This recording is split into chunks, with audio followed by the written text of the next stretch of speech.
and India and Vermont and Florida and San Diego. We're just going to wait another minute or two so that everybody who is going to be watching live today has a chance to show up before we get started. And so for now, feel free to say hello in the chat. It's always good to see familiar names and new names and where you are in the world. I feel very honored to be hosting these talks, and I think it's wonderful that we're able to host them and have such wonderful writers sharing their knowledge with us. And I'm also really grateful to be able to serve everyone who is here and to help writers around the world. So thank you everybody for being here. Hello in Washington State. Hello in Quebec and Montreal and East Elmhurst. And hello everybody. Very good to see you all here today. Hello in North Carolina. Hello in Las Vegas and Massachusetts. I hope anybody in LA is managing as best they could. I know we have friends there who have very much been on our mind. And yeah, so thank you everybody for being here. And let me pull up my notes so we can get started.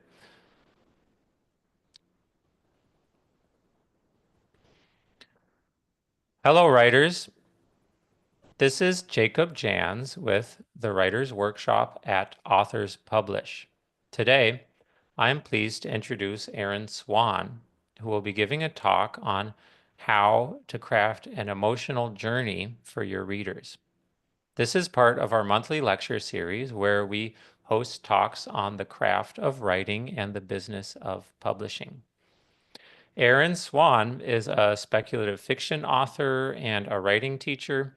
She's been published in a wide variety of publications, including Flash Fiction Online, Andromeda Spaceways, Factor 4 Magazine, amongst other places. Her work has also been longlisted or a finalist for many awards, including the Parsec Short Story Award, the Page Turner Award, and the Writers of the Future Award. So thank you, Erin, for being here today. Welcome. How are you?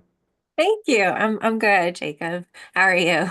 I'm doing great, and I'm really excited by your talk today. And it's something leading up to this that I've actually been thinking a lot about because I think as a reader, I certainly know what it's like to be taken on that like emotional journey, and I often find myself caught unawares when suddenly I'm about to tear up. So Yeah, I think it'll be interesting to learn some of the mechanics of how that works. yes. And I'm also going to be talking about why it is important too, because I think as writers, we should know why certain things work the way they do. Oh, I know definitely. personally that helps me notice more about my writing. Um, so yeah, thank you, and I look forward to it. So if you have a chance, feel free to pull up the All slides. right, I will. And after Erin's talk, everybody, we will be taking as many questions as we can. So there is a little Q&A box at the end, and I will be answering the questions that I can at that time. All right, you ready? Can share my screen. All right. Here we go.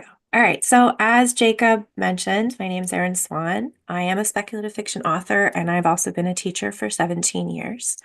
Um, I am here to talk to you today about emotion, something, no pun intended, that I've become very passionate about recently. So, how do you craft an emotional journey for your readers? And really, how do you build a reader's emotional connection to story? First, we're going to explore why this element of storytelling is so important. And then I'll go over how to work this idea into your writing.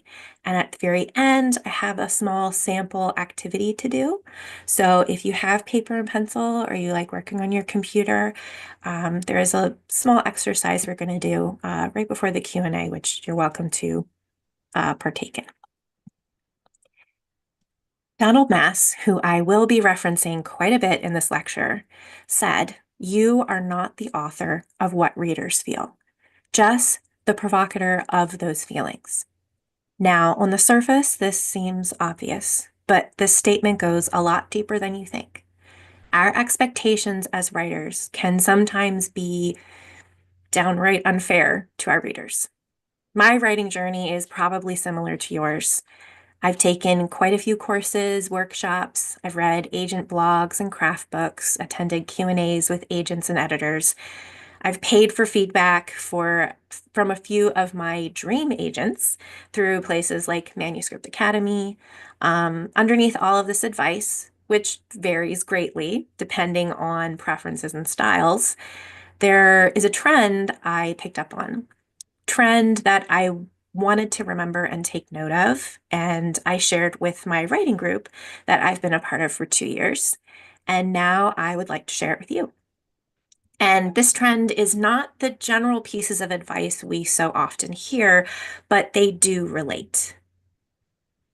If you've swapped work with a critique partner or writing group, or you've submitted your work for feedback, you may have received some of this advice, and you may have also given some of this advice in a critique yourself. Show, don't tell, make us care, strengthen voice, tighten pace, keep things fresh, raise the stakes.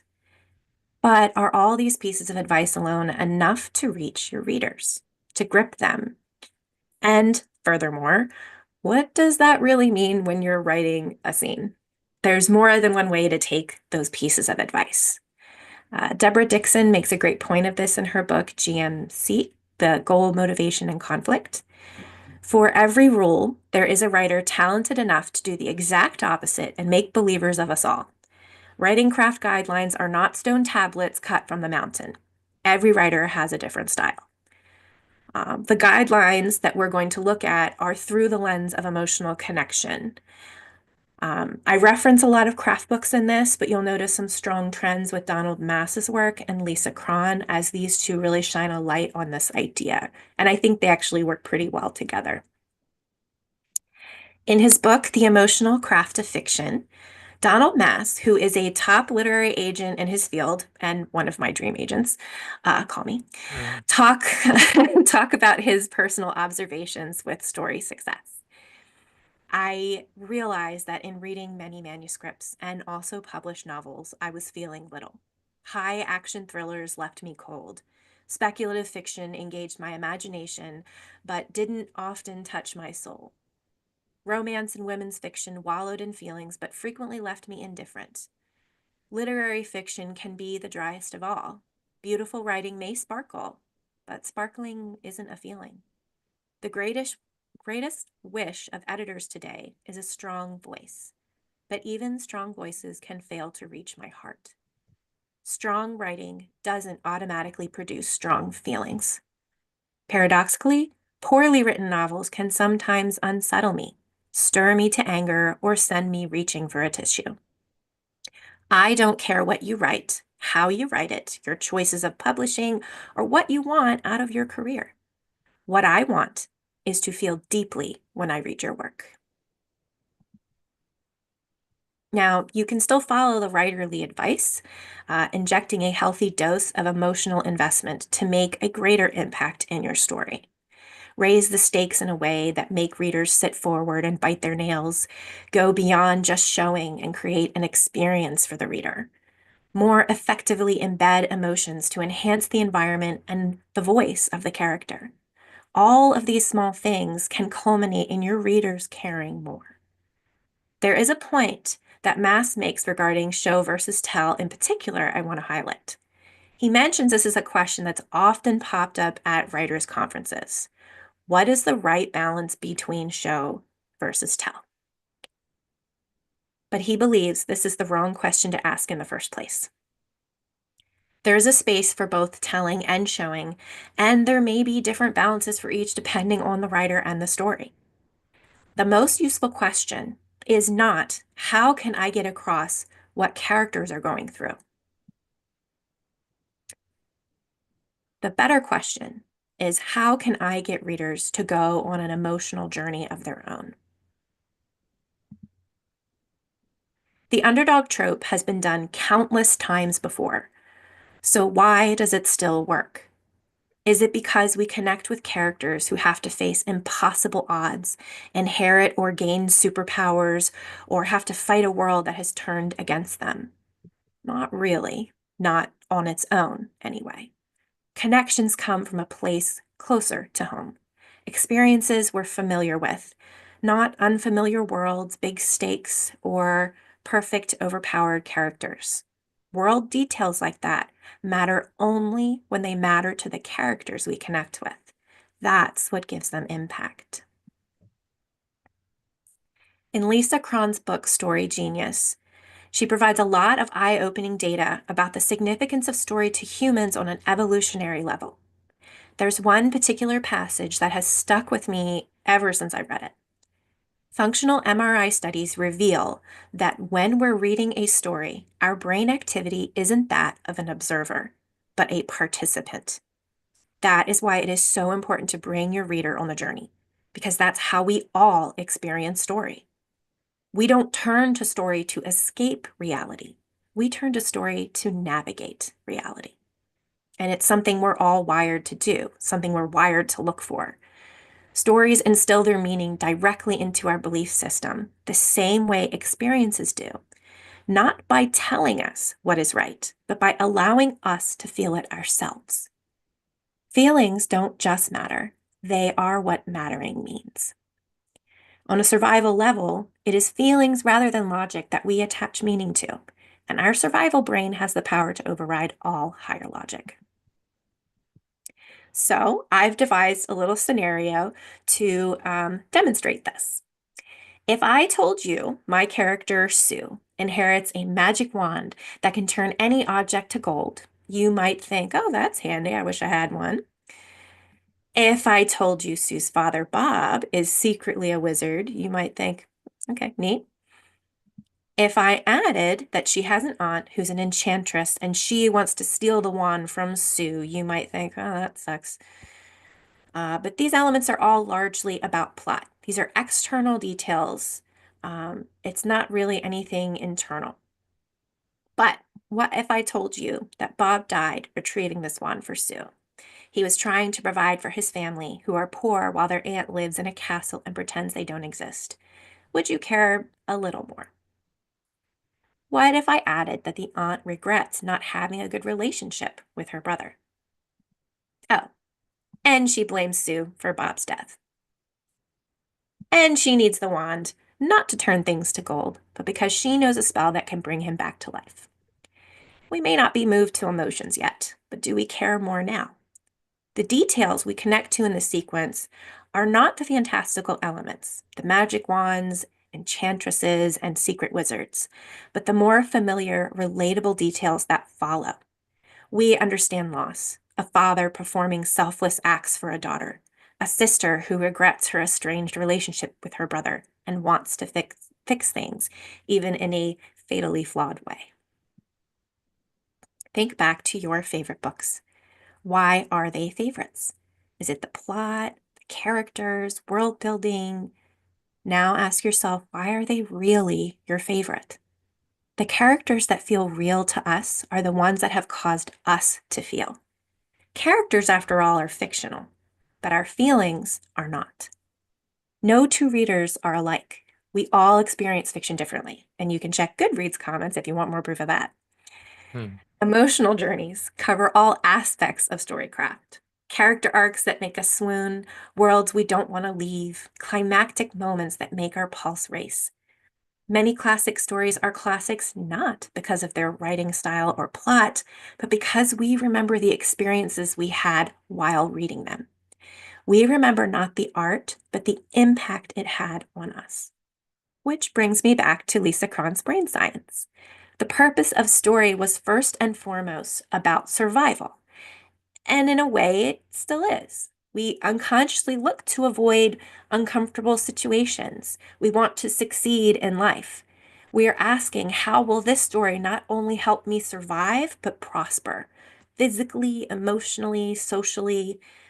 Your world may be fiction. It could even be second world or post-apocalypse. But they all say things through the character's journey we should be able to recognize and connect to. That's what really compels us to keep reading. That's also why tropes like the underdog work so well. because most of us have felt that in our lives, comparing ourselves to everyone else who's more successful. We want to know how to succeed too, how to be the triumphant underdog in our own lives. We are unconsciously driven to learn how by reading story. Now that we've discussed why emotional connection is important, let's talk about how to apply it to your work. Is a compelling situation or plot enough to keep a reader emotionally invested throughout the story?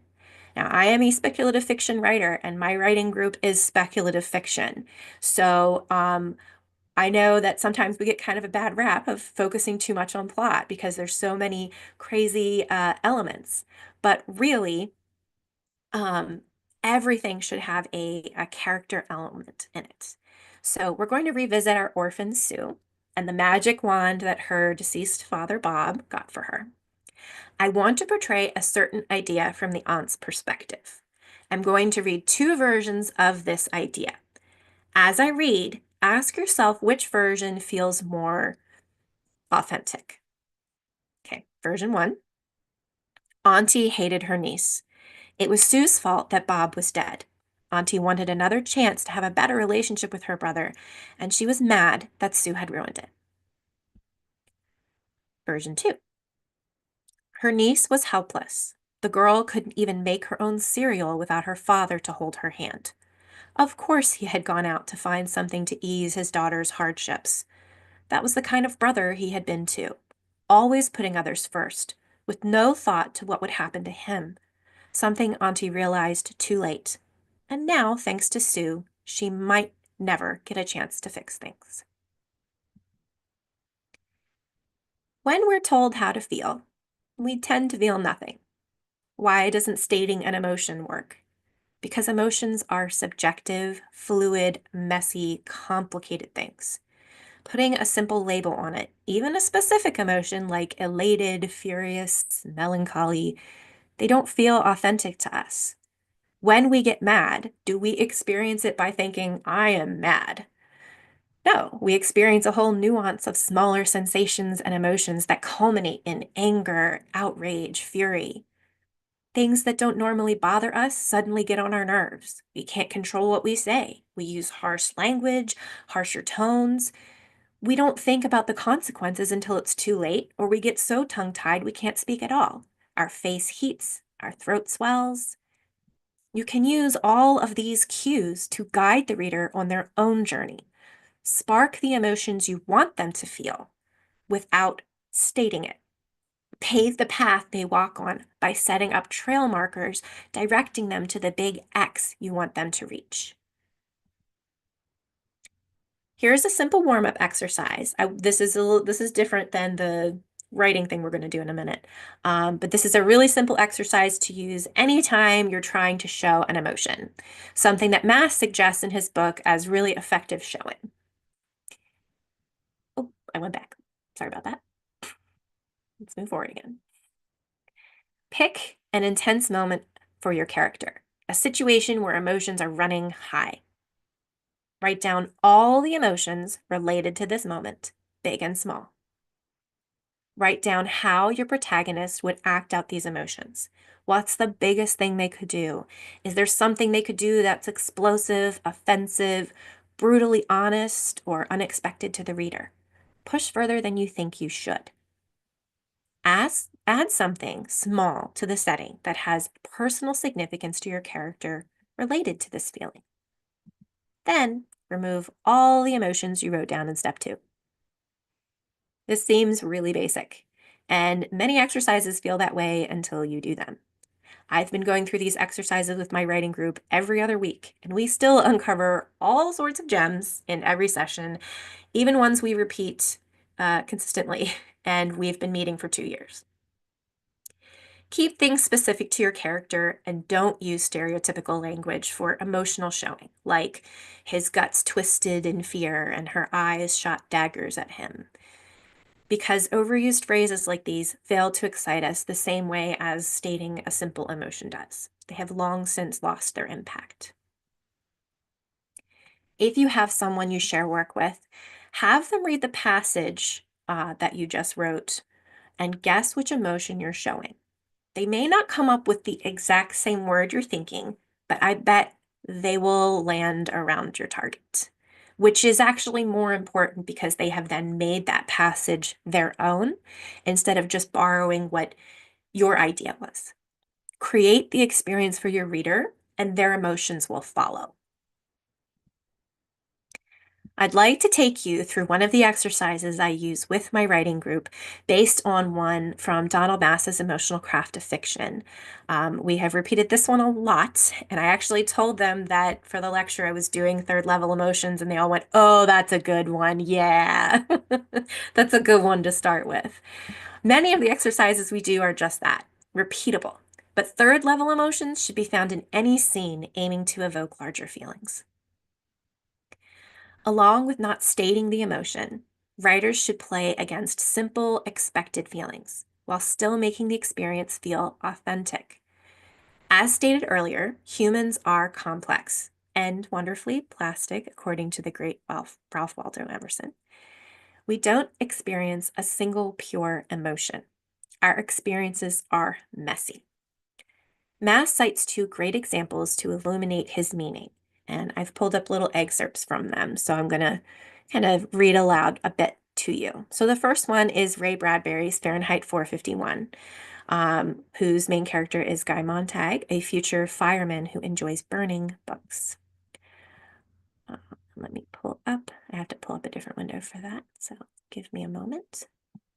And I'm sorry for any spoilers, just a warning. Um, so Guy Montag enjoys his job until he meets a 17-year-old girl who awakens his mind. After his transformation begins, he's called to help burn a house full of books, and Montag secretly takes one. The house and its contents are then doused with kerosene, and the woman who lives in the house is warned to leave but refuses and holds up an ordinary kitchen match. The sight of it rushed the men out and down away from the house. Captain Beatty, keeping his dignity, backed slowly through the front door, his pink face burnt and shiny from 1,000 fires and night excitements. God, thought Montag, how true. Always at night the alarm comes, never by day. Is it because fire is prettier by night? More spectacle, a better show? The pink face of Beatty now shows the faintest panic in the door. The woman's hands twitch on the single matchstick. The fumes of kerosene bloomed around her. Montag felt the hidden book pound like a heart against his chest. A careless writer might focus on Montag's horror about what could happen. No, don't do it.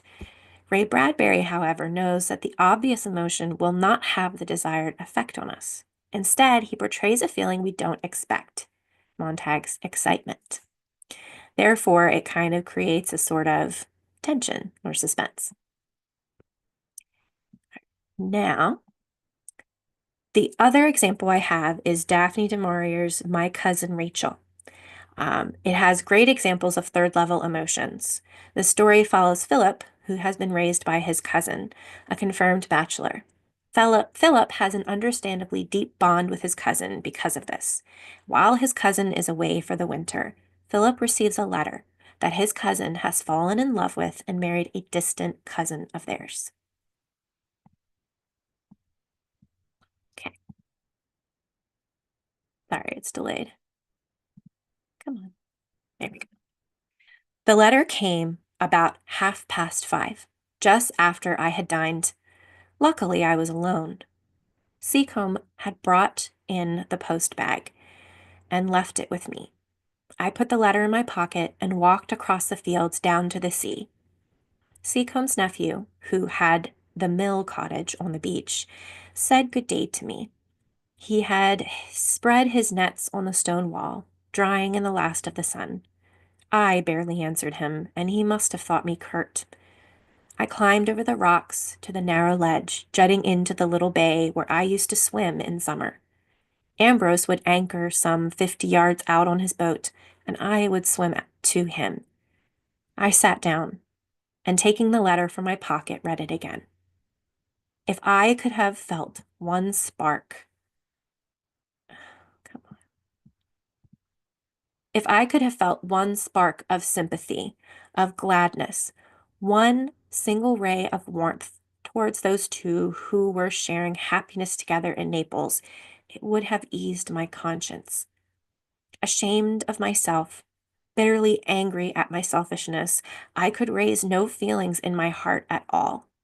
I sat there, numb with misery, staring at the flat, calm sea. I had just turned 23, yet I felt as lonely and as lost as I had done years before, sitting on a beach in fourth form at Harrow, with no one to befriend me, and nothing before me, only a new world of strange experience I did not want. Now, Philip's selfish misery could easily be hard for readers to accept, but it isn't. Philip is ashamed of himself, a feeling we've all experienced and can sympathize with. He knows he should be happy for them, but there is no other way for him to feel. He's an orphan all over again. What emotion is Philip feeling exactly? Is he miserable, bereft, abandoned? Misery is the only direct one mentioned on the page referring to his current state. Du Maurier uses several techniques to evoke this complex combination of feelings. He uses a metaphor of Philip swimming to safety on his cousin's boat and an analogy of his inner state, sitting alone at Harrow on a beach. Philip morally judges himself. He's ashamed at his lack of empathy. He feels justified in these emotions and helpless in the face of it. So, our third level emotion exercise, we're going to dig deeper into this simulation idea. Um, and it's going to be in two parts. Each one, I will set a 5-minute timer to give you some time if you'd like to participate in jotting these things down. But you can feel free to finish this exercise at another time or use it for other scenes. So, first, you're going to select a moment when your character is feeling something strongly. Write down that single strong emotion and then ask, what else are they feeling? 2 to 3 more emotions, right? 2 or 3. Now, what else are they feeling? Write as many of them as you can think of. Normally, I allot for more time with exercises, but for the sake of the lecture, I'm just going to spend 5 minutes kind of going over that. So number 1 would be the strongest, biggest, main emotion you want to get across. And then 2 or 3 more that kind of relate to that. And then 3 should be all the other ones you can think of. Might take a minute, but all right, I'm going to set a timer for 5 minutes and I will let you know when it's up.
All right, we have 1 more minute and I'm reading all of the emotions in the chat. This is great.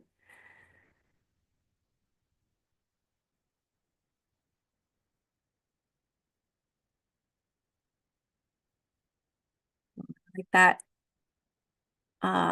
There's one love, gratitude, intoxication to transformation. Um, Anxious, betrayed, confused, shocked, disbelief. That's good. These are great. Delight, dismay, and confusion.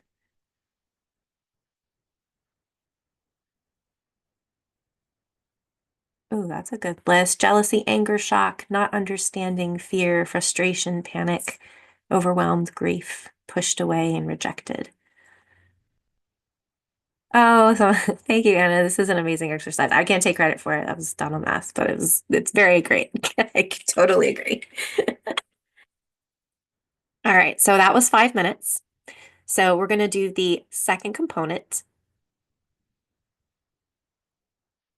and we're going to examine that third level of emotions, that third list that you made, in 4 ways.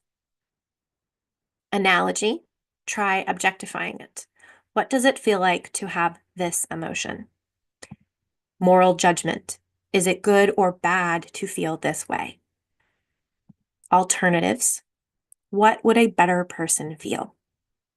And justification, it's the only possible thing to feel right now, and here is why.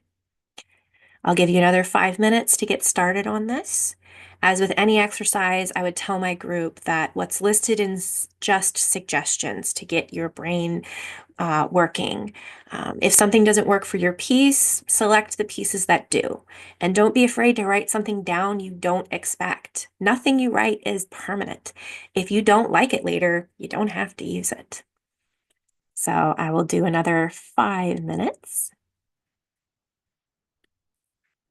And yes, please feel free to share in the chat again. I'm loving reading these.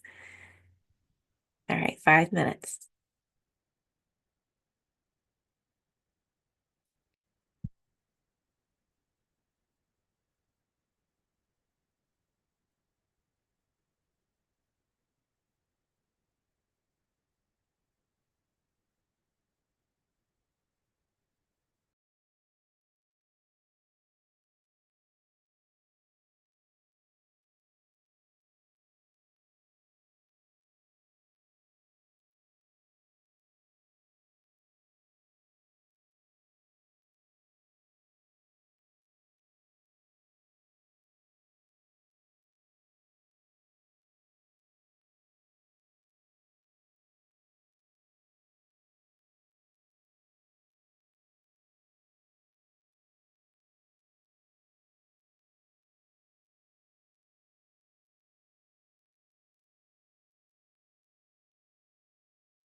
All right, we got 1 minute left again. I'm noticing a lot of chat. Some of you are picking one thing, which is great. I saw Colleen saying justification is the hardest for me. It's usually the hardest for me too. I feel you. Uh, totally alone in the world, like stranded on an island.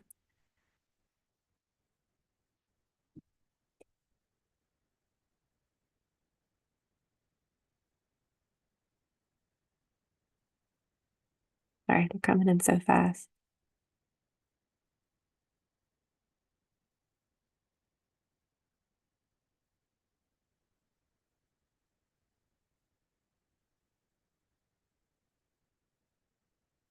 Insecurity, what you might be doing, what you're doing is might be wrong, but you've been trained to do things this way. Sorry, the chat's jumping up and down for me, so it's kind of hard for me to read it. Loving moral judgment and justification, those are so human. Absolutely. The more human we can make things, the better. Because the more human it is, the more easy it is to relate to. All right.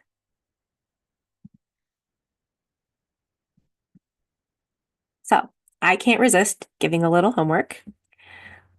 So with the material that you just generated, write a new passage using third level emotions and try your best not to use a direct emotional word to describe the moment.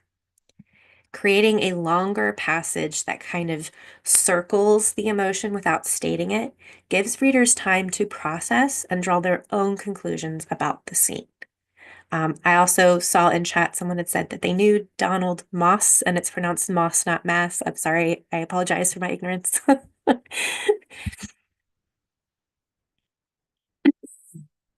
I hope you enjoyed the talk today and that I've given you some new questions to ask and new avenues to explore with your stories. Emotional connection is the secret ingredient, the binder that holds all your craft advice and writing techniques together and gives it true meaning, not just for you as the author, but for your readers. Tell a reader how to feel, and they won't feel it. Light an unexpected match, and a reader will ignite their own feelings, which may prove to be the more obvious and primary. Your job as a writer shouldn't be to tell readers how they feel about your story. Instead, create an experience that inspires a reader's personal feelings, something they connect to on an individual level. Because remember, when we read, we are not observing, we're participating. And that's it. Erin, thank you so much for that. I have to confess, I followed along and did the exercise, but I kind of did the homework at the same time I did the second step. And as I was writing it, I found myself getting emotional. Good, I was like, wait, how is this happening? I almost feel like crying. good, good. I was a little bit surprised there. So, oh wait, let me turn off your screen share. Yeah, that's fine. Hello, everybody. I hope everybody got as much out of that short exercise as I did. I found it's fascinating how, like, as you said, I think at the beginning of the talk, like once you start to like put these theories into practice, it's amazing how like the experience of doing it really adds this whole other level of depth Yes, to the yes. learning, and it makes it a different thing, right? Yeah, and I've read so many craft books, and I remember when I was doing things with my group, we were giving each other feedback, and I kept thinking, oh, that reminds me of this thing I read or this thing I read. And I started writing them down because I thought, well, I should share them with them. I should tell them about this. And I'll make a Hmm. little presentation. We'll do something. And then when we actually started doing the things that you read about, it changes everything. You can nod along and read, but until you do it, you don't realize just how much you need it. That makes sense. It sort of gets integrated into your thinking, almost like how like a well-written passage creates that emotion in the reader. Like it kind of does the same thing with the learning, right? Yeah, yeah. But you have a lot of teaching experience, so Yes. I think you know how that that works. Yes. Um, so I'm going to look through the Q&A and we'll get to as many questions as we can. We have a question from Sarah who asks, how do you create empathy for an anti-hero, or in other words, someone who's somewhat detestable and acts in an evil manner and does evil things? I think that we all have, you know, good and bad sides. So I think antiheroes can be just as relatable because we all have those moments where we do things that we're ashamed of, but maybe secretly are satisfied doing sometimes. I think the trick would just to find the same way you would try and find a relatable trait to somebody who's heroic in a bigger than life kind of way, you would try to find the relatable things in an anti-hero. Like, for example, we've done things with writing villains or antagonists. You still want them to be relatable too, because it makes your conflict more complex. So you find things that are relatable because everyone has relatable things. If you just have a mustache twisty kind of villain that's very one note, it's kind of hard to spark emotions for them too. And I think the same could be said for anti-heroes. Yeah, I think that makes sense. I mean, I imagine writing down a list of a dozen emotions the Yeah, same with me. anti-hero or the antagonist would be feeling, and then that makes them like there's something the reader will relate to among those dozen emotions, right? Yes, yes. And if you have someone that is truly just detestable, they would also have redeeming qualities, just like somebody who is a wonderful person are going to have, their dark moments. We have a question, a few questions on this topic, but this one is from Deborah. Given that children are not as emotionally literate as adults, how would you approach this exercise for children's literature? I think you can still simplify it. Now, I have a 14-year-old. She actually participates in our writing exercises with my group Oh, sometimes. And she is very enthusiastic about it. I think Chloe's watching right now because she wanted to attend the lecture. But I think for example, when I was doing my slideshow, she was looking through it. And that example sequence that I showed with Sue and Bob, she was reacting kind of the way I was narrating, but I didn't narrate it. And as soon as I got to the part where it said Bob died, she went from going, oh, oh, oh. And I think we may not give kids enough credit for how much they pick up on. They may not understand exactly how you're doing what you're doing, but I'm an elementary school teacher, and kids pick up a lot. hmm. A lot more than you think. I would say maybe simplify the prose, but I still think that looking at the smaller relatable feelings are things that kids would pick up on too. Simulate those like first day jitters, right? What actions would they have with first day jitters? Maybe they spill their milk and they're nervous and they forgot their lunch. Things like actions that can simulate nerves without saying I am nervous. And maybe they snap at mom instead of saying goodbye to them. Actions that they might make or might understand from a kid's perspective. If that makes sense. Mhm. Any I think answer that that? does make sense. Yeah. And we had a similar question in terms of picture books, and I know like I've read many hundreds of picture books to our kids, Same. and I think like it's very rare that I like a picture book or the kids connect to a picture book that just tells them what the emotions are, as you were Mhm. saying. Yeah. Like I think you have to apply these types of strategies even better for Mhm. children. Yeah, the first thing that comes to mind, I don't know if any of you are familiar with, We Don't Eat Our Classmates. That's the Oh, story of yeah. Penelope Rex, Mhm. and her first day of school, where she goes to school with a bunch of children, and she eats them, because children are delicious. And then, of course, her teacher says, spit them out. We don't eat our classmates. And then the rest of the day, she's trying to make friends. But you can see in all the illustrations, she's like, at lunch, she even offered, Susie a seat, and she's pointing to her plate. You can sit Mhm. here. And you can clearly see she's trying to be friendly, but all the kids and their expressions are like, you know. In the illustration, all of the children are on one side while Penelope is on the other side. It doesn't state it, but you can clearly Yeah. see what's happening is social isolation.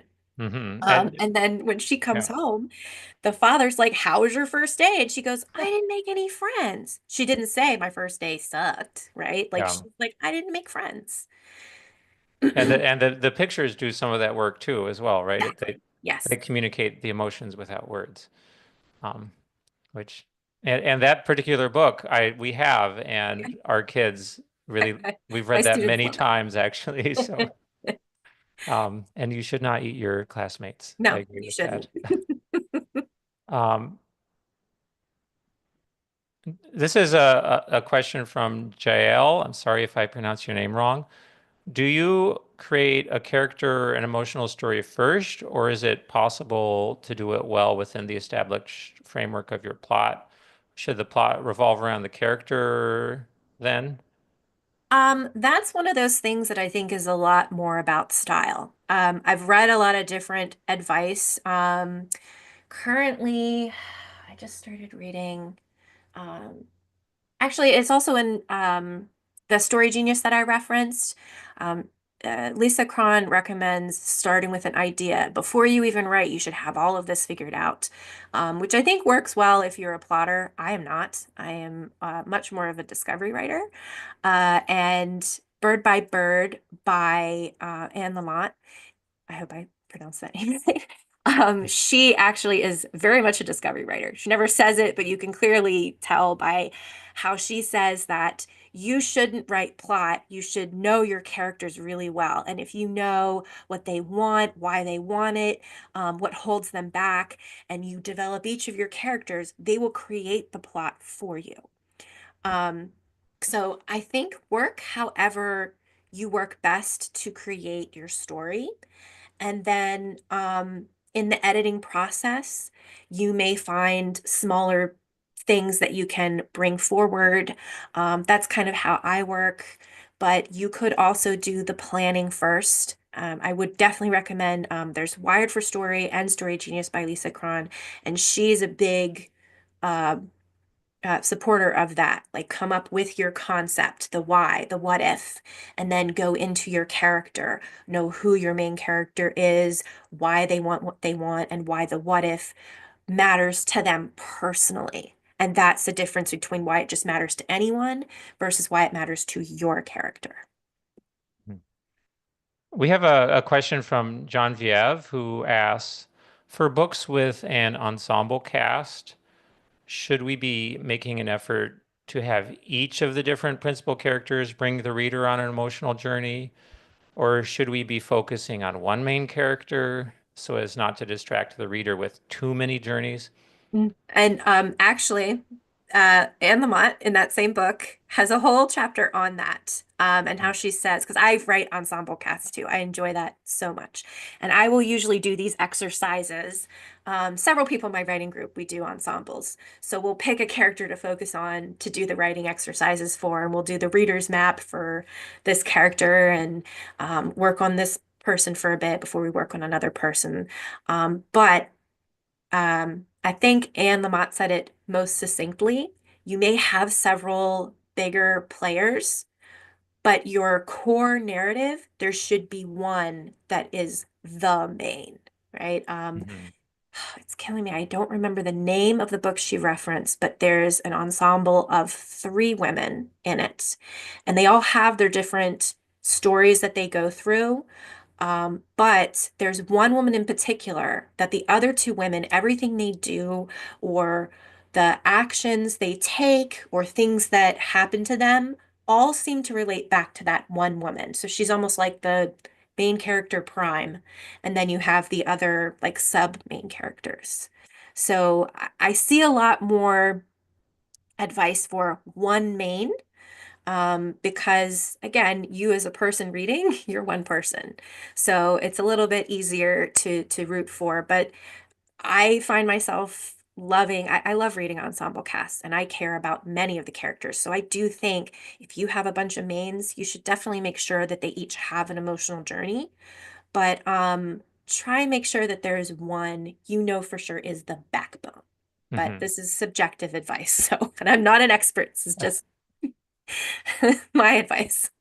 I I think that every author like has to make their own Yeah, choices to a certain extent and how they want to do that type of work. But I know personally as a reader, I can tell when the work has been done on individual characters in terms of those characters' own emotional journeys.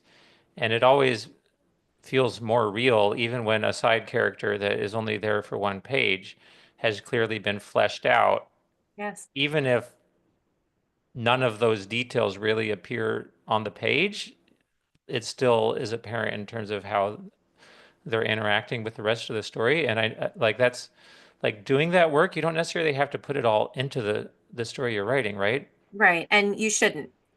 You should know your characters more than anyone else. And you should, I think it might have been one of these lectures. There was one talk I heard, and somebody just said that you first write when you first write your story, you write it first for yourself. You have to figure everything out. Even when you plot, you have to write the story for yourself first. Then, when you go back and look and edit, you figure out how to tell the story to the reader next. How do you Mm. tell the story? What do the readers really need to know? And what do they maybe don't need to know? Yeah, that's good advice.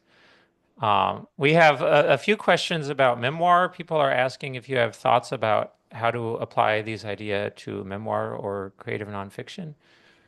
Same thing. Make it relatable. There's this particular lecture I think relates to anything you write.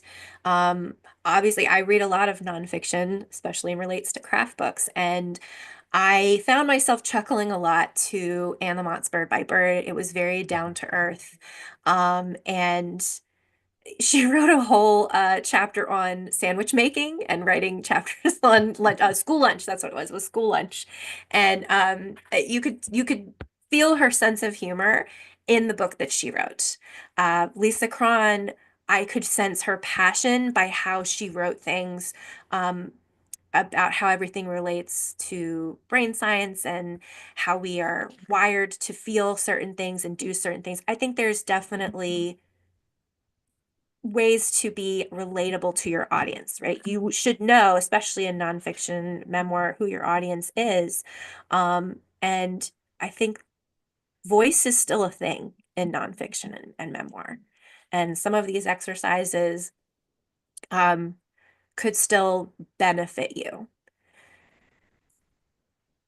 Yeah, I mean, I find it easy to imagine going through the same exercise that you presented today, but listing all the emotions that actually happened, or if it's like a first person memoir, or in like in that same type of writing, you could be like, what were the emotions the other people could have been experiencing? Yeah.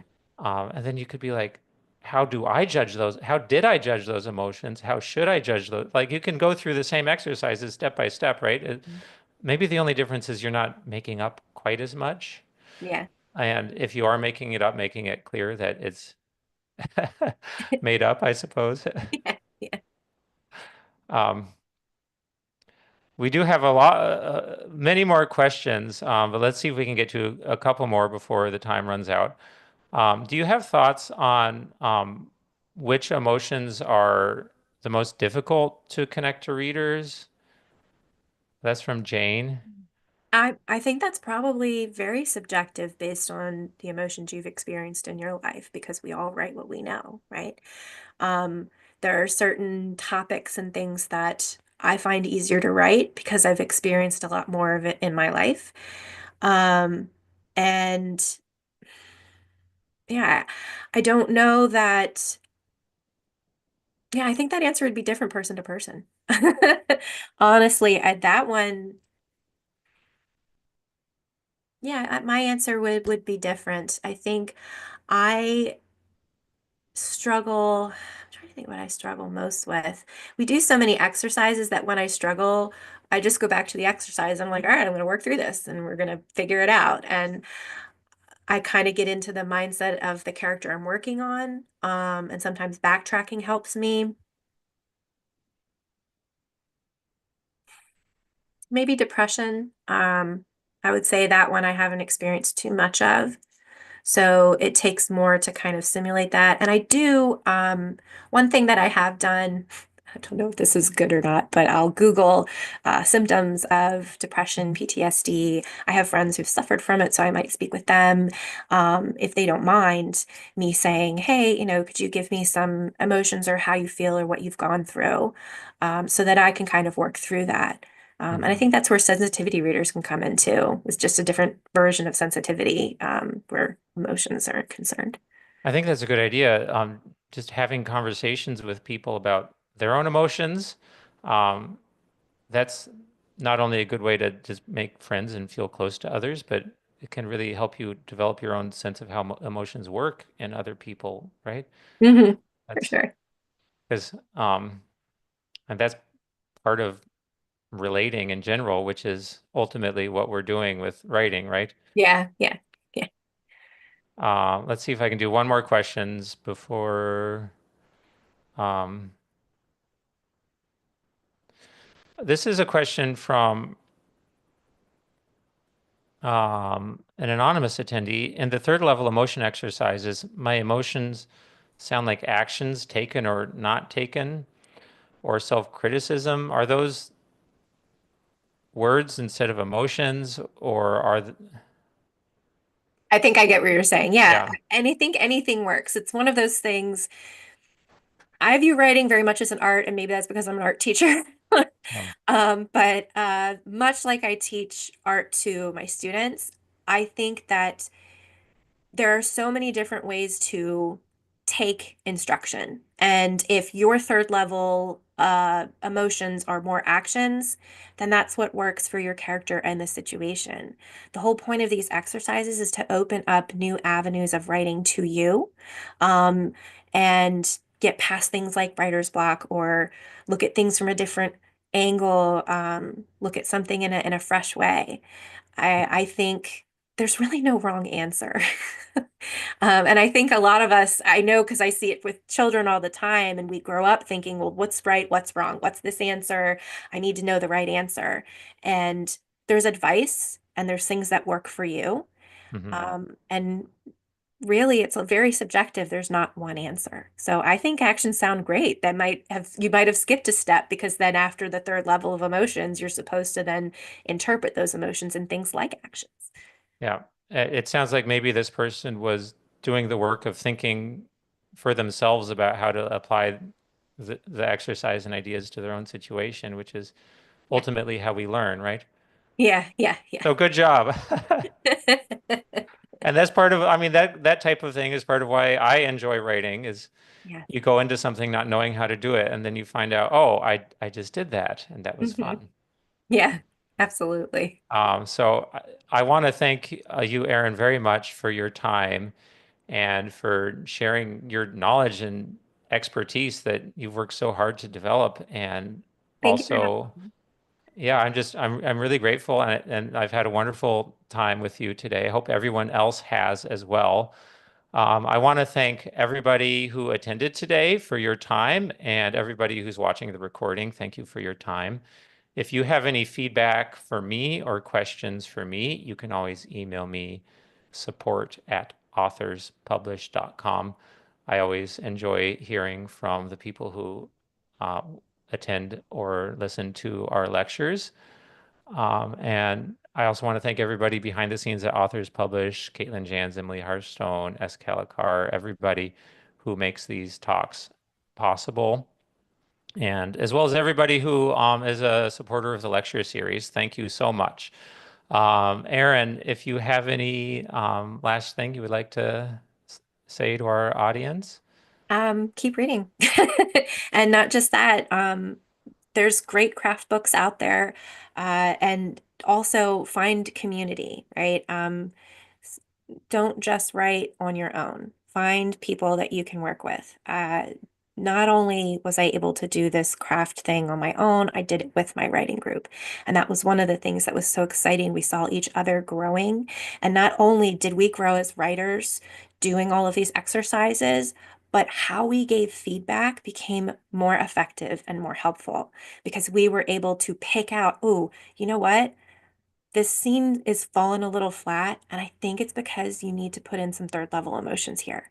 And then, oh my gosh, you're right. This is the perfect place for third level emotions, and things like that. So always have somebody to sound things off on, because writing can be a very solitary, lonely activity. It can be very rewarding, but it is very rewarding to be able to share things with others. All right. Thank you so much. And everybody have a wonderful rest of your day. Yes, you too.